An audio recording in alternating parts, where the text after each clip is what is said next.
hello, welcome to back my YouTube channel. ඔන්න ඉතින් ඔයාලා එන්න මාත් එක්ක රස මාළු සම්බෝලයක් හදන්න. පටින් පිටින් පොඩ්ඩක් සද්ද හැයි ගණන් ගන්න. මුලින්ම අපි මාළු සම්බෝලයක් හදාගන්න අවශ්‍ය අමුද්‍රව්‍ය දැන් මම කියනවා මම මේ වීඩියෝ එකේ එක සඳහන් කරලා නැහැ. නමුත් මම ඔයාලට කියනවා මුලින්ම ඔයාලට කැමති මාළු වර්ගයක් ගන්න. මොනවද? ලින්නු මාළු හරි, බල මාළු, කෙළවල මාළු, අලගොඩු මාළු, එහෙම මාළු වර්ග තියෙනවනේ. ඒ කෙනෙක් අරගෙන ඔයාලට සුද්ධ කරගෙන හොද ගන්න. හොඳට පිරිසිදු කරගන්න. මුලින්ම අපි මාළුව කපා ගන්න ඕනේ ආකාරයක් තියෙනවනේ. මුලින්ම මම නම් කරේ පෙති ටික ගහලා මෙහෙම කඳ හරිය ඉතුරු වෙන්න තිබ්බා. මොකද අන්තිම නැට්ට හරිය ඉතුරු වෙනවා කියන්නේ ඒ ටික ගොඩක් ෆ්‍රිජ් එකේ දාලා ෆ්‍රී වෙලා තියෙන හින්දා කූල් පිට කපන්න බැරි හින්දා චුට්ටක් වෙලා තියලා තමයි මම කපන්න ගත්තේ. ඉතින් මම ඔයාලට මේ පෙන්නන්නේ එහෙම. මේක මේ විදියට කපා ගත්තම තමයි මාළු වල ඇතුළට ලුණු වදින්නේ. මන් දන්නේ නැහැ ඉතින් ඔයාලා කොහොම කපා ගන්නවද කියලා. නමුත් මම කපා ගන්න විදිය ඔයාලට එක ෂෙයා කරනවා. මම මේ විදිය හරිද වැරදිද කියලා දන්නේ නැහැ. but ඒ වුණාට රසම මාළු සම්බෝලයක් හදාගන්න අපි මාළු කපන විදිහත් වැදගත් වෙනවා. ඒක ඉතින් මෙහෙම එක එක්කෙනා හිතන විදිය අනුව එහෙම. ඉතින් මෙහෙම මාළු කෑල්ල කපා ගත්තයි කියලා ලොකු මොකක් හරි දෙයක් නැහැ කියලා ඔයාලා කියයි. ඒක ඇත්ත. මාළු කෑල්ල කැපවන ආකාරය අනුව අපිට ඒකේ රසක් එන්නේ නැහැ. ඒ කියන්නේ මාළු කපා ගත්ත විදිහයි එහෙම ඒත් මේ අපි හිතන විදිය. හරිද? ඉතින් මෙහෙම මාළු ටික හොඳට සුද්ධ කරගෙන මාළු සම්බෝල ඔන්න මන් දැන් මාළු ටික කපාගෙන ඉවරයි. දැන් මම ඒව වොෂ් කරන ගමන් ඉන්නේ. ඔයාලට පේනවා ඇති මාළු ඒ කියන්නේ අපි හොදනකොට හොඳටම හොදන්න හොඳ නැහැ. සමහරක් අය සුදුම වෙනකම් හොදනවා. මාළු සුදු වෙනකම් හොදන්න හොඳ නැහැ. ඒ කියන්නේ මාළුවගේ ගුණේ යනවයි කියලා තමයි අපේ ගෙවල් වල අය අපිට කියන්නේ. ඉතින් ඔය මම මාළු හොදන ඔයාලට පේනවා ඇතිනේ. සාමාන්‍ය මාළුව හොදන්න ඕන ආකාරයක් තියෙනවා. අපි ඉතින් හොදන්නේ ඔන්න ඔහොම. ඔයාලට පේනවා ඇති. ඔන්න ඔය වගේ ආකාරයෙන් ටිකෙන් ටික අපි ඒක හොද ගන්න ඕනේ. ඔය වගේ හොදගෙන මැටි හට්ටියක් අරගෙන මාළු ටික ඒකට දාගන්න. ඒකට දාගෙන ඉවර වෙලා ඒ කියන්නේ ඔය විදියට අසුරා ගන්න ඕනේ. මොකද මාළු වලට අපි ඔන්න ඉතින් මම ඔය වගේ ওই ටික අසුර ගන්නවානේ. අපි මේ වලට දානවා ගම්මිරිස්, එතකොට ලුණු, ඒ වගේම ගොරක ටිකක් දානවා. ඔන්න දැන් මම වීඩියෝ එකේ මේ ටික කියන්නේ මාළු ටික හොඳට සුද්ධ කරගන්න එපා. ඔය මාළු වල ඔය තියෙනවා නේද ලේ කෑලි වගේ ඔය මේ හිටින තැන් ඒවත් ඔය මම සුද්ධ කරගන්න විදියට ඔයාලා හොඳට බලලා සුද්ධ කරගන්න. මොකද ඒව තැම්බුනන් පස්සේ චුට්ටක් අර මාළු සම්බෝලේ හදනකොට ඒකේ රස චුට්ටක් එනවා. ඒක හින්දා ඔය මාළු ලේ තේනි හොදගත්තට ඔය මාළු හොඳටම දැන් හේදිලා තියෙනවා. ඉතින් ඒ තමයි අර මාළු තුවක්කුව කියලා කියනවනේ අපි. අන්න ඒක තමයි මම ඔයාලට පෙන්නුවේ. සමහරක් පළාත්වල මාළු නැහැනේ. ඔය අනුරාධපුරේ එහෙම මං හිතන්නේ වැව් මාළුම තමයි. එහෙම මැදවච්චි එහෙම වැව් මාළුම තමයි. ඉතින් දකුණු පළාතේ අපිට මාළු වලින් අඩුවක් නැහැ. ඔන්න මන් දැන් ගම්මිරිස් දානවා. මුලින්ම මාළු කපා ගත්තා. ඊට පස්සේ හොඳට හොදගත්තා. දැන් ඒක අපි තඹ ගන්න අවශ්‍ය හින්දා ඒකට ගම්මිරිස් ඒ වගේම අපි ගම්මිරිස් සමග ලුණු වගේ තමන්ගේ පදමට දා ගන්න ඕනේ. මේක තැම්බුන පළියට අපි ලුණු දාපු පළියට මේක වදින්නේ නැහැ. හොඳට සාමාන්‍ය ලුණු ටිකක් දා ගන්න ඕනේ. මම ඉතින් අතින්ම දානවා. මොකද අතේ පදමින් තමයි මට ලුණු දාන්න පුළුවන්. එහෙම මේ හැඳි වලින් දැම්මම සමහරක්ලට වැඩි වෙනවා. අර හිතේ පදමට දානවා කියන්නේ මම දාන්නේ එහෙම. ඕන ඉතින් මම දැන් ගොරකත් දා ගන්නවා.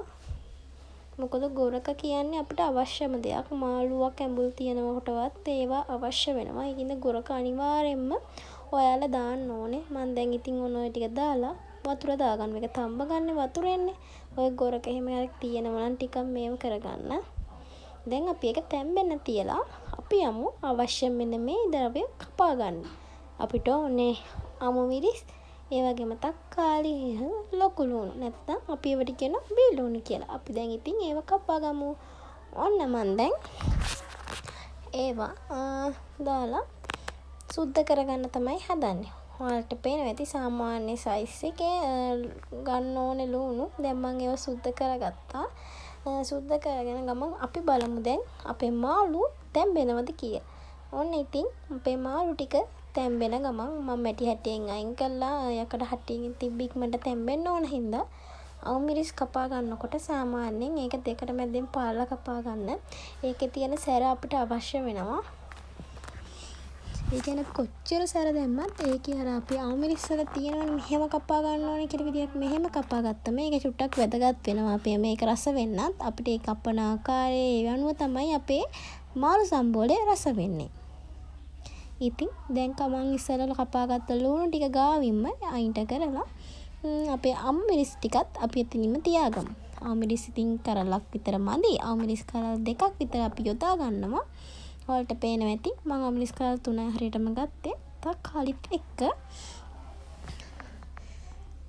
ඔන්න ඉතින් දැන් අවුමිරිස් ඊළඟ කරලත් අපි කපා ගන්න ගමන් ඉන්නේ. ඔයාලට පේනවා ඇති කොච්චර අමාරු වුණත් අවුමිරිස් කරලා ලස්සනට කපා ගන්න. ඒකෙන් තමයි අපේ මාළු සම්බෝලේ ලස්සන වෙන්න වගේම රස වෙන්නත් ඕනේ. ඔයාලා ඉතින් වටපිටාව බලන්න එපා. මේ කෑම එක හදාගන්නේ කොහොමද කියලා බලන්න. වීඩියෝ එක චුට්ටක් දිග වෙයි. දිග වෙන්නේ මේක ඔයාලට හදාගන්න විදිය හරියටම ඔයාලට දෙන්න ඕනේ හින්දා. මේක දිගයි කියලා සමහරු නොබල ඉඳි. ඒත් බලන්නකෝ මේ හදන විදියටම මාළු සම්බෝලේ හදාගත්තොත් මාර රසට ඔයාලට කන්න පුළුවන්. මං ඉතින් ලුණු කපනකොට මගේ ওই සුල ගිල්ල තියෙනවනේ. ඒක චුට්ටක් ඔය 아무තු ඇක්ෂන් එකක් දානවා. ඒ මං හිතන්නේ අපේ හැමෝටම ඒක චුට්ටක් තියෙනවා. ඒකයි. ඕන දැන් තක්කාලි. බලන්නකෝ. මේ ඔය අද මම වීඩියෝ එකට සෙට් වෙච්ච හින්දා තමයි ඔහොම කපන්නේ. නැත්නම් මම ওই තක්කාලි කපන ගමන් තක්කාලි ගෙඩියෙන් 3 කාලක් වගේ තියදී ඉතුරු ටික මම ගොඩක් වෙලාවට කනවා. දැන් ඔය කෑල්ලක් ගත්තා. ඔයාලා දකින්න ඇති. බලන්න තක්කාලි එහෙම කපාගෙන ඔය වගේ කොටු හැඩයට නැත්තම් දෙකට මැද්දෙන් කපා ගන්න ඕන. ඔන්න ඉතින් දැන් තක්කාලි අවුමිරිසුයි ලුණුයි රෙඩි. දැන් අපි යමු තම්බාගත්ත මාළු ටික ඔන්න ඔය ආකාරයෙන් භාජනයක පේනව නේද? දුම් යන ගම. ඒ කියන්නේ මම දැන් තම්බලා අරගත්ත විතරයි. ඉතින් ඔය ටික මේ මන් තියාගන්න විදිහට මේ ආකාරයෙන් තියාගන්න ඕනේ.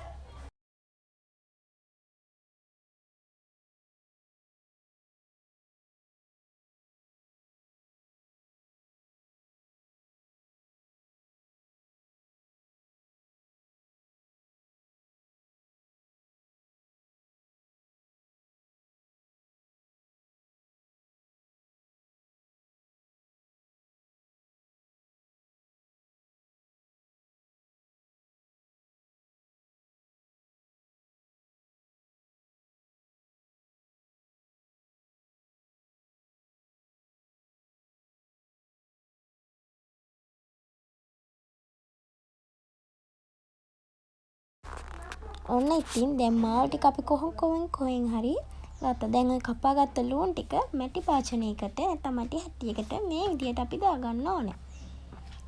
ලුණු ටිකකුයි ඊට පස්සේ අවුමිරිස් ටිකකුයි ඊට පස්සේ තක්කාලි ස්වල්පයකුත් දාගන්න ඕනේ. මොකද නැත්නම් අපි අර තම්බාගත්තු මේව ටික අතන්ට වැටෙන්නේ නැති නිසා. ඒ කියන්නේ යට ඒවට නැත්නම් මේ වෙන්නේ නැහනේ. ඔන්න ඉතින් ඕවා දැන් අපි ෂේප් එකේ මාළු වල තියෙන කටු ටික අයින් කරගන්න ඕනේ. මොකද මාළු වල කටු තිබ්බොතින් අපි කනකොට සාමාන්‍යයෙන් අපේ උගුරේ හැම එන්න පුළුවන්. නැත්නම් බත් එක්ක බොනදරින් බඩට ගිහලා ඩැමේජ් වෙන්න පුළුවන්. ඒකින්ද පරිස්සමින් කටු ටික අයින් කරගන්න ඕනේ. බලන්නකො මාළු තම්බගත්තාන් පස්සේ තියෙන විදිය. වටින් පිටින් සත ඉතින් ඇහෙනවා. මොකද අපේ ගෙදර පොඩි වැඩක්. ඔන්න දැන් මං ඉතින් මාළු ටික ෂේප් එකේ ඒ කියන්නේ අපි හිතමුකෝ කටු ටික අයින් කරගන්න ඕන. මොකද කටුත් එක්ක මේ සම්බෝලේ හදන්න බෑ. මොකද අපි ඒක අනනකොටත් අපේ අතේ ඇනෙන හින්දා ඔය කටුව එහෙම තියෙනවා නම් ගොඩක් බලලා අයින් කරගන්න නැත්තම් බෑ. ඕක හදන තව ක්‍රමයක් තියෙනවා මේකට ගම්මිරිස්. මං හිතන්නේ අපිට බෙදලත් හදා ගන්න පුළුවන්. බෙදලා කුඩු කරලා ඕකට ලුණු අමිරිස් දාලා ඊට පස්සේ දෙහිත් දාලා හොඳට ෆ්‍රයි කියන්නේ අර අපි ටිකක් ලිපේ තියලා රත් කරලා කියන්නේ තෙල් දාන්න නැතුව රත් කරලත් හදා ගන්න පුළුවන්. මේ විදිහම තමයි එක හදන්නේ. ඔයාලා බලන් ඉන්න. මේක හදා ගන්න තාලේ සමහරක් විට ඔයාලා දන්නවත් ඇති. ඒත් නොදන්න අයටයි මේ වීඩියෝ එක. ඉතින් මෙච්චර වෙලා මාව අහන් ඉන්න ඔයාලටත් thank you. මේක විනාඩි 15ක් විතර දිග වීඩියෝ එකක්. ඔන්න ඉතින් මන් දැන් මේ අසුරාගතපු ලුණු වලට දානවා තම්බාගත් අපේ මාළු ටික ඔන්න අපි දානවා. මාළු ටික කියන්නේ සේරම දාන්න ඕනේ. ඔන්න ඉතින් මං චුට්ටක් ඔයාලට පේන්න දැම්මා. මං එහෙමම දැන් භාජනෙන් සේරම ටික මේකට දානවයි කියලා හිතුවා. මොකද ටිකෙන් ටික අපිට වෙලාව යනවනේ. ඒකයි හින්දා. ඔන්න බලන්නකෝ මං සේරම ටික දාගත්තා.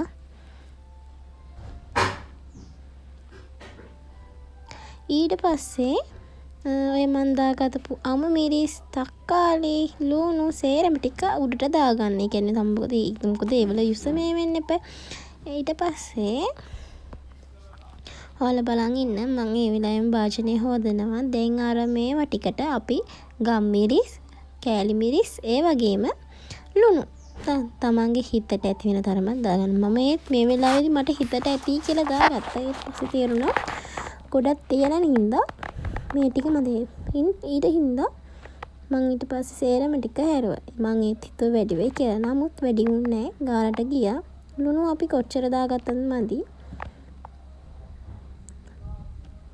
දැක්කනේ මං පිගාන තියෙන ටිකත් සේරටම දැම්මා. ඔන්න දැන් අපි මේ ටික හොඳට කලවම් කරගන්න ඕනේ.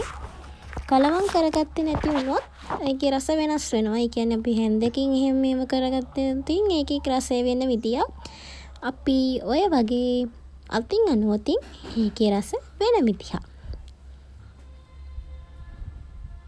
බලන්නකෝ ඒකේ ලස්සන. ඔන්න ඉතින් ළමයි දැන් ටික අපේ මාළු සම්බෝලේ හැදීගෙන යන්නේ.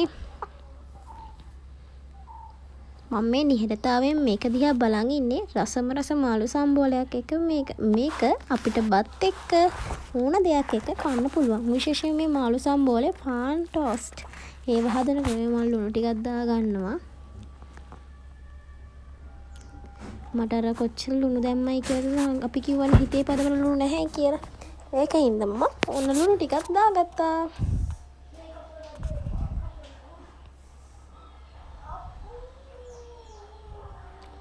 දැන් මම ලුණු දාගෙනත් ඉවරයි. අපි දැන් මේකට දාගන්න ඕනේ දෙහි. දෙහි නැත්තම් ඔයාලට නාරන් ඒ වගේ දේවල් දාගන්න පුළුවන්. ඒ කියන්නේ අනිවාර්යයෙන්ම දෙහි කියන જાතිය නම් මේකට අවශ්‍යයි. දෙහි නැති අය මං වගේ නාරන් දාගන්න. මට මේ වෙලාවේදී දෙහි හොයාගන්න බැරි වෙච්ච හින්දා ගෙදර ඇතුලේ නාරන් වගේක් තිබුණා ගෙනල්ලා අපි ඒව යත්තා.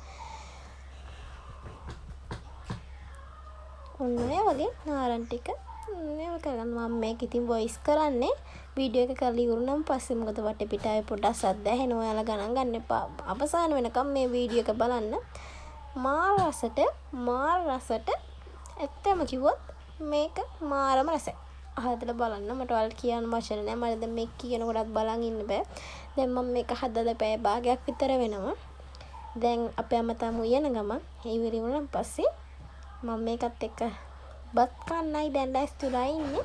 ඉතින් දැන් මට අපේ අම්මු යනකන් සිහියක් නැතුව ඉන්නේ. මේ වීඩියෝ එක ඉතකන් අප්ලෝඩ් කරන්න ගත්තේ. ඉතින් මම මේක එඩිට් කරන හින්දා බලන්නකෝ ඒකේ ලස්සන. ඒ කියන්නේ ටිකක් හදනකොට ආසාවෙන් හැදුවොත් ලස්සන වගේ මේකේ රසත් අපිට වැදගත්. කෑම එක. එතකොට ලස්සන තිබුණොත් අපිට කන්න පුළුවන්. ඔන්න ඉතින් වීඩියෝ එක අවසන් වෙනකම් බලන් හිටිය ඔයාලට thank you. අවසන් නැහැ ඉතින් thank you කිව්වට. ඔන්න ඉතින් මගේ මාළු සම්බෝලේ ටිකෙන් ටික හදා ගන්නකම් ඉවරයි. දැන් ඔන්න ඉතින් wow දැක්කනේ ඒකේ ලස්සන. ඇත්තම මට කියන්න වචන නැහැ. මාරම ලස්සන. ඉතින් thank you my වීඩියෝ එක බලන් ඉන්න. thank you watching my video.